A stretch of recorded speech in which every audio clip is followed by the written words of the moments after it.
English बोलना सीखने के लिए ऑब्वियसली वोकैब्युलरी की ज़रूरत होती है, बट वो जो ट्रेडिशनल मेथड है कि एक वर्ड याद कर लिया और हमने गिन लिया कि एक वोकैब हमने याद कर लिया, वो नहीं करना है गाइस। आपको चंक में तैयारी करनी है। जैसे आपको ये दिख रहा है टेक अ नैप, ठीक है, हाँ माना ओवर स्लीप वन वर्ड है, बट मैं आपको जो आज बताने वाली हूँ उसमें आपको वन वर्ड भी मिलेंगे, टू वर्ड्स भी मिलेंगे एंड थ्री वर्ड्स भी मिलेंगे।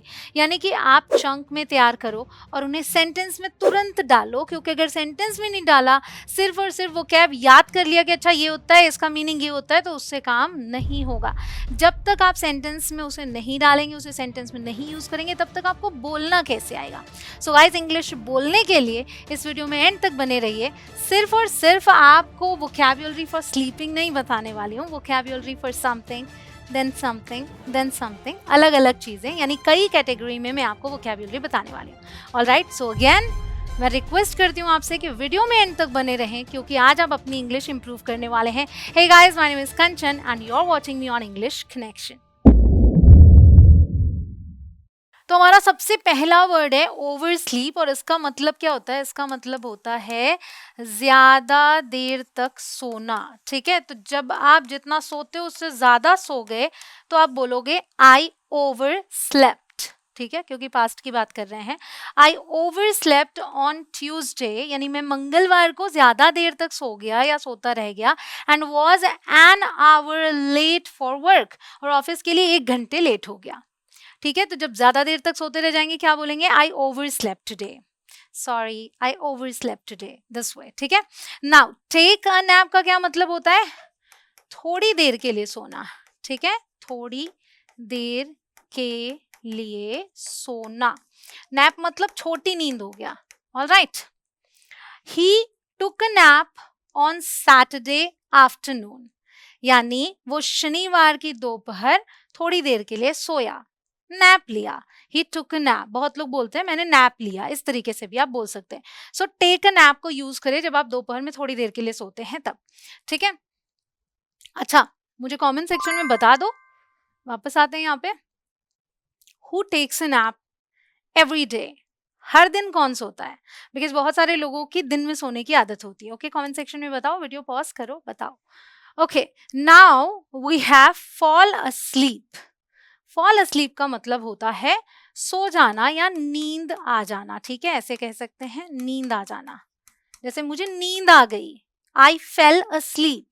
ठीक है, मैं सो गया, सो जाना या नींद आ जाना। आप कुछ और कर रहे हो, फॉर इंस्टेंस आप कुछ पढ़ रहे हो और नींद आ गई, तो आप बोलते हो I was reading and I fell asleep. Okay, so पढ़ रहा था और नींद आ गई। I always fall asleep very quickly, मुझे बहुत जल्दी नींद आ जाती है।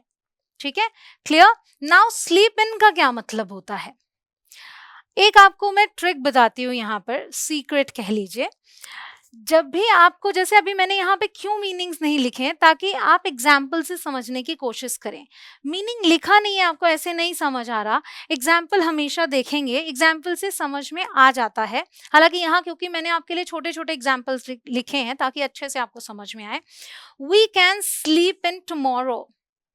ओके, यानी अच्छा, टुमारो को अगर मैं ये बोल दूं वी कैन स्लीप इन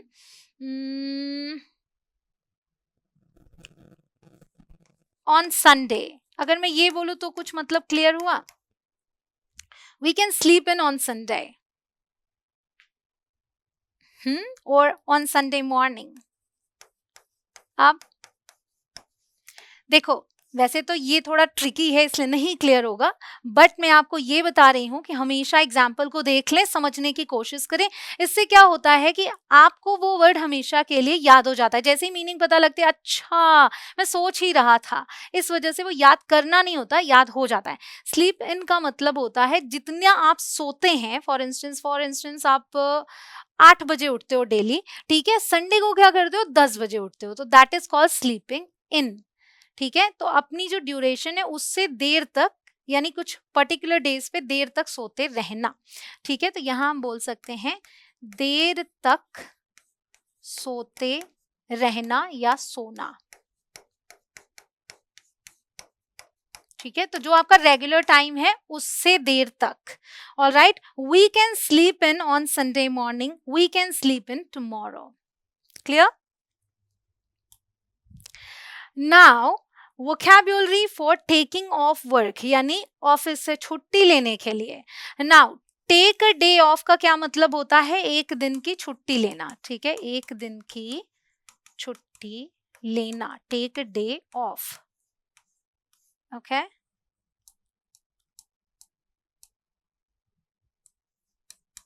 एक दिन की छुट्टी लेना. अब क्योंकि यहाँ पर टेक है, आप लेते हो छुट्टी तब आप यूज करते हो. I am going to take a day off on Thursday, मैं थर्सडे को छुट्टी ले रहा हूं.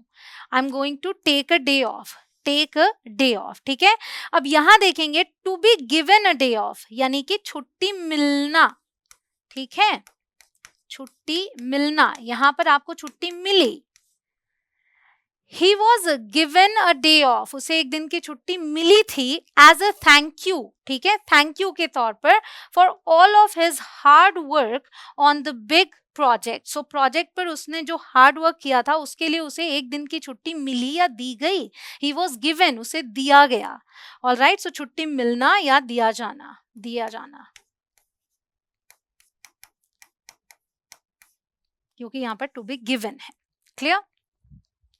Now vocabulary for relaxing at home, घर पर रिलैक्स करने के लिए वोकैब्स देखो. Chill out, he was invited to the movies on Friday. ठीक है, सो फ्राइडे को वो मूवीज के लिए इन्वाइटेड था, यानी थिएटर के लिए. But he just wanted to chill out at home, यानी उसे मूवी थिएटर में मूवी के लिए बुलाया गया, लेकिन वो he wanted to chill out at home, वो घर पर आराम करना चाहता था. ठीक है, सो चिल आउट का मतलब आराम करना ही होता है. It's just another word. ठीक है, चिल आउट एक फ्रेजल वर्ब है ये. Now we have binge watch. ठीक है, binge watch a TV series से क्लियर हो जाता है, आप टीवी सीरीज को ही बिंज वॉच करते हो, यानी आपने एक एपिसोड देखा, सस्पेंस था लास्ट में, एंड आपने दूसरा देखा, फिर मन किया तीसरा भी देख लेता हूँ, चौथा भी देख लेता हूँ, यानी कि आपने 1 से 2 दिन में पूरी की पूरी सीरीज खत्म कर दी. राइट, जितने भी उसमें एपिसोड से आपने खत्म किया. सो ऐसा नहीं है कि खत्म ही करने पर बिंज वॉच बोलेंगे, बट बिंज वॉच का मतलब हो गया आप वन आफ्टर द अदर देखते गए देखते गए देखते गए. Alright, he started the new series on Friday. ठीक है, उसने फ्राइडे को न्यू सीरीज स्टार्ट की and finished it all by Sunday, और रविवार तक सारा खत्म कर दिया, यानी देख डाला. He binge watched the whole series over one weekend, मतलब एक वीकेंड में उसने सारा का सारा, मतलब पूरी की पूरी सीरीज देख डाली. सो बिंज वॉच्ड.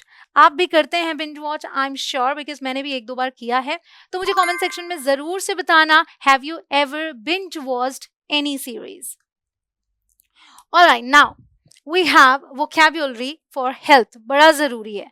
राइट, डॉक्टर के पास जाते हैं, कोशिश तो करते हैं इंग्लिश में बताएं, बट मुश्किल क्या होती है कि वर्ड्स नहीं पता. सो रनी नोज समझो. ठीक है, रनी नोज क्या है? अब अगर समझना है, मीनिंग नहीं पता, क्या करेंगे? मे आई हैव अ टिश्यू, क्या मुझे एक टिश्यू मिल सकता है please? My nose is runny. अब तो क्लियर हो गया. कब मांगेंगे टिश्यू? ऑलराइट, बहती नाक. ओके, बहती नाक. ठीक है, जब नाक बह रही होती है तो हम यूज करते हैं रनी नोज. बहुत सारे लोग बोलते हैं माई नोज इज रनिंग, वो गलत है, माई नोज इज रनी. ठीक है, माई नोज इज रनी ये यूज करेंगे, या फिर I have a runny nose. So 2 तरीके हैं बताने के. Alright, tell me which one you are going to use. Now back pain. Okay, पीठ में दर्द. ठीक है, ये तो क्लियर समझ में आ रहा है, पीठ में दर्द है तो हम बैक पेन बोल सकते हैं. I've been having a lot of pain in my back. Okay, I've been having a lot of pain in my back. इसमें मैंने अलग अलग यूज किया है, और जब हम बैक पेन यूज करेंगे I have a back pain, ऐसे हम बोल सकते हैं. Okay, now sorry, sore throat, इसका क्या मतलब होता है?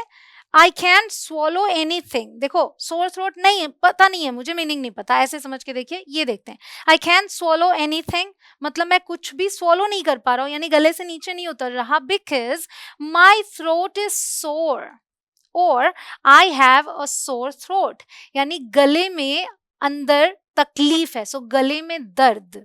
ओके, सोर थ्रोट में हम कह सकते हैं गले में दर्द. जब आप कुछ भी पीते हो या खाते हो तो दर्द होता है, so sore throat. Okay, now stuffy nose क्या हुआ? स्टफी नोज, ओके, तो वो था रनी नोज, बह रही थी। स्टफी नोज में क्या हुआ? उसका ऑपोजिट हो गया, माई nose is so stuffy, I can smell और टेस्ट अ थिंग। मतलब मुझे किसी भी चीज की ना तो महक आ रही है और ना ही स्वाद आ रहा है, तो नाक जाम होना, ठीक है, जाम नाक बोल सकते हैं। Okay, clear? Now running a temperature, running a temperature का क्या मतलब होता है? बुखार होना। ओके, बुखार होना। Can you take me to the doctor, क्या तुम मुझे डॉक्टर के पास ले चल सकते हो प्लीज? आई थिंक, मुझे लगता है, I am running a temperature, मुझे लगता है मुझे बुखार है। I think I have a fever, I have a fever. So have a fever या रनिंग अ टेम्परेचर दोनों सेम है। नाउ फीलिंग नॉशियस, इसे बोलेंगे नॉशियस, मिचली आना। ओके, मिचली आना, मिचली आना, feeling nauseous. All right, she can sit in the back seat of the car, वो car की बैक सीट पर नहीं बैठ सकती, otherwise she feels nauseous, अगर बैठती है तो क्या होता है? उसे उसे मिचली आती है, ऐसे लगता है उल्टी हो जाएगी, ठीक है। So feels nauseous, I feel nauseous, जब आपको उल्टी जैसा फील हो। All right, now we have feeling under the weather. Alright, ये इडियम है फीलिंग अंडर द वेदर, मतलब तबीयत ना ठीक होना, तबीयत खराब लगना, क्योंकि फीलिंग है यहाँ पे तो तबीयत खराब लगना बोल सकते हैं, ठीक है। I am feeling under the weather today, आज मेरी तबीयत ठीक नहीं लग रही है, आज मेरी तबीयत खराब लग रही है। सो अगर आपको हल्की सर्दी या जुकाम हो, हल्का बुखार हो, तो आप बोल सकते हो I feel under the weather today और I am feeling under the weather today. Clear? चलो आप मुझे बताओ कि ये वाला आप यूज करने वाले हो कि नहीं। सिंपली एक सेंटेंस आपको यही लिखना है, I feel under the weather today. Okay, now we have vocabulary for telling time, time बताने के लिए ओ क्लॉक आप सभी यूज करते हैं, राइट, यूज करते हैं। What time is it? It's exactly 11 o'clock, ठीक है, ठीक 11 बज रहे हैं, एग्जैक्टली 11 o'clock हमने बताया। एंड हम यूज करते हैं quarter to and quarter past, ये कब यूज करते हैं? पौने और सवा बोलने के लिए। Alright, so this quarter two is पौने एंड दिस इज सवा, ठीक है। सो जैसे हम बोलते हैं, फॉर इंस्टेंस हम बोलते हैं ना, 6:45 बज रहे हैं, वैसे यहाँ एग्जाम्पल में भी है, let's meet at quarter to 4, let's meet at quarter to 4 for tea time, मतलब चाय के लिए let's meet at quarter to 4, quarter to 4 का मतलब हो गया 3:45, ठीक है, 3:45 बजे, 3:45 बजे मिलते हैं।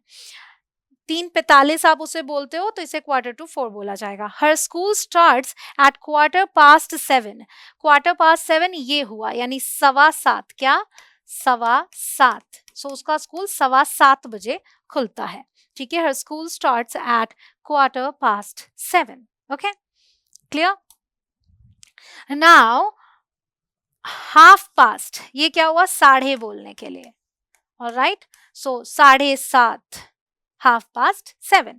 Are you free at half past 9, क्या तुम 9:30 बजे फ्री हो? 9:30, क्लियर?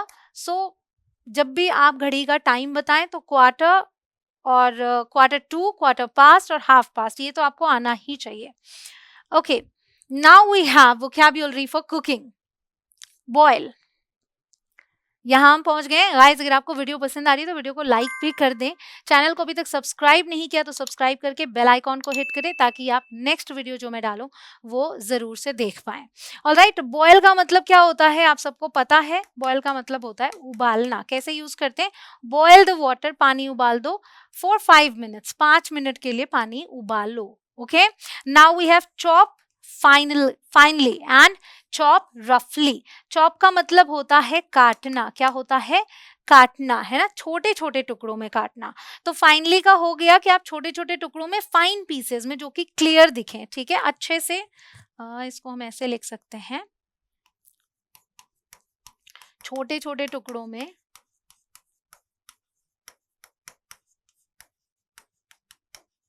ये काटना, ठीक है। अब ये जो फाइनली एंड रफली है, इट मीन्स कि ये बिल्कुल क्लियर कट एक साइज के होंगे, जितने भी आप कट्स लगाओगे वो एक साइज के होंगे। एंड रफली में क्या है कि आप चाकू चलाओ, कुछ बड़ा कुछ छोटा चल जाएगा। Alright, so chop the garlic finely, then add it to the pan, ठीक है। तो आपको अच्छे से गार्लिक को छोटे छोटे टुकड़ों में कट करना है, then add it to the pan, फिर उसे पैन में ऐड कर दो। चॉप द लेटस रफली, जो लेटस है पत्ता होता है उसको आपको रफली कट करना है, बड़ा छोटा नहीं मैटर करेगा। And add it to the salad, करना छोटा छोटा ही है, मतलब उसमें बिल्कुल एक साइज नहीं रखना, ये है, ठीक है। सो इसे आप यूज कीजिएगा। नाउ वी हैव सिमर, ठीक है। सिमर का यूज कहाँ होता है कुकिंग में? टर्न द हीट डाउन, यानी कि आंच कम कर दो, धीमा कर दो, एंड सिमर फॉर 20 मिनट्स, ठीक है। तो जो भी चीज उस पर है धीमी आंच पर पकाना, वी कैन से, ठीक है। धीमी आंच, जो भी चीज उस आंच पर है वो 20 मिनट तक सिमर होगा, धीमी आंच पर पकाना। जैसे बॉयल होता है तो तेजी से बॉयल होता है, सिमर धीमी आंच पर पकाना है। Okay, now we have reduce, ये कब हम यूज करेंगे? Reduce for 10 minutes until the sauce begins to thicken. Okay, so reduce for 10 minutes, यानी कि जो चीज आप पका रहे हो उसे कम करना, तो इतना रिड्यूस हो जाए, जब वो थिक हो जाए तब तक रिड्यूस करना। Okay, reduce for 10 minute, 10 minute के लिए। Clear? Now we have stir, क्या है? Stir, stir until ingredients are mixed, so घुमाना, चलाना, ठीक है, मिलाना।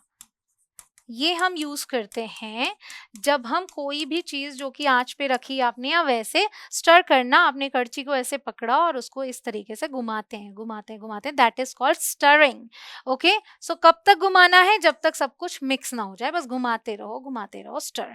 Okay, now we have serve, serve का मतलब डिनर इज सर्व्ड, सर्व का मतलब होता है परोसना, सो डिनर लग गया है। Okay, dinner is served.